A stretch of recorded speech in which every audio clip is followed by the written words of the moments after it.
Where we are now is that we are having technical conversations about deconfliction so that we're not seeing U.S. and American firefights in the air.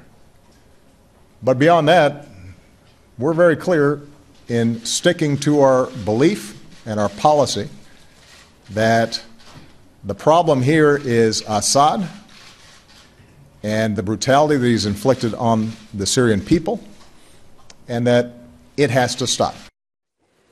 Hawaii Congresswoman and Iraq war veteran Tulsi Gabbard says Syrian President Bashar Assad needs to stay in power. Congresswoman Gabbard goes on the record, "Aloha, Congresswoman from a very cold and wet New York City."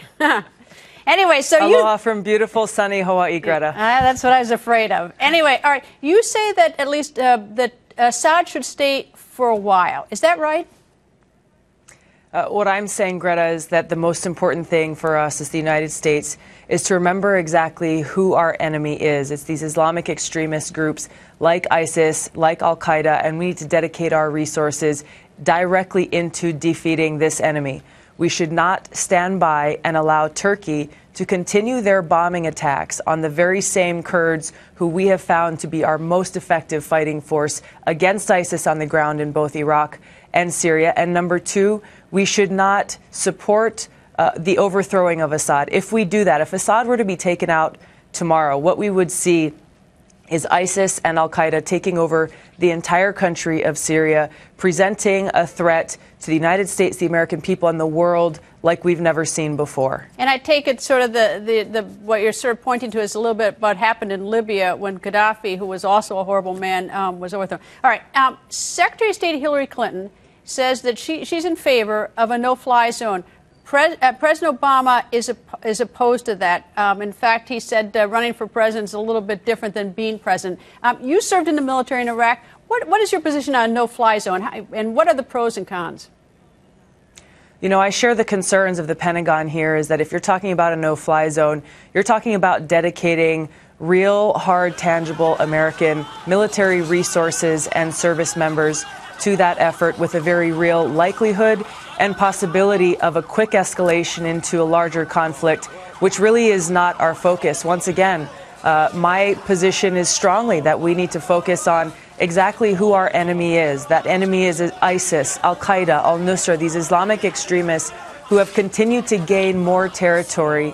We've got to support the Kurds who have been most effective in fighting against them and not be distracted by these other missions, as you mentioned, that we saw happen in Iraq with Saddam Hussein and also in Libya with Gaddafi of supporting regime change and nation building. All right. Well, is supporting the Kurds enough, like with training and weapons, or are you suggesting that we may even have to have American boots on the ground to fight ISIS?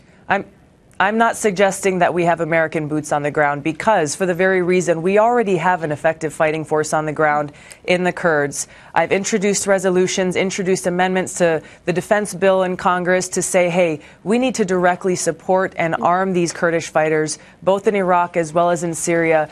In Syria, as an example, the Kurdish fighters there are over 25,000 strong, ready to go and attack Raqqa, the heart of ISIS stronghold. And all they're asking for is a little bit more support from the United States so that they can do this and claim this decisive victory over ISIS, which is exactly the objective that we share. All right, one quick question. I've got a Yazidi woman, a young woman who was sold into slavery. She testified before Congress. Your thoughts? You're promoting some sort of bill to sort of help these people. Yeah, I was there, Greta, and I had a chance to hear from her and the heart-wrenching story that she shared, that she and so many others have gone through.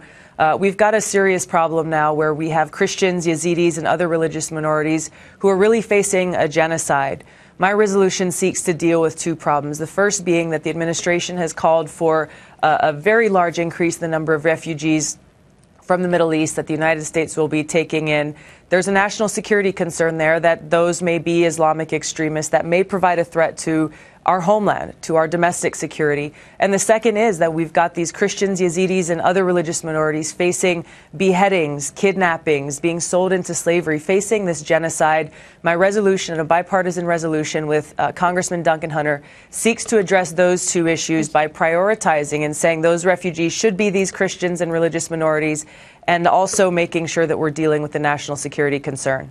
Congresswoman, nice to hear from you. And that Yazidi woman that you spoke about is actually going to join us right here next week on the record. And it's nice to hear that your bill is bipartisan. So from wet New York, aloha. Aloha, Greta.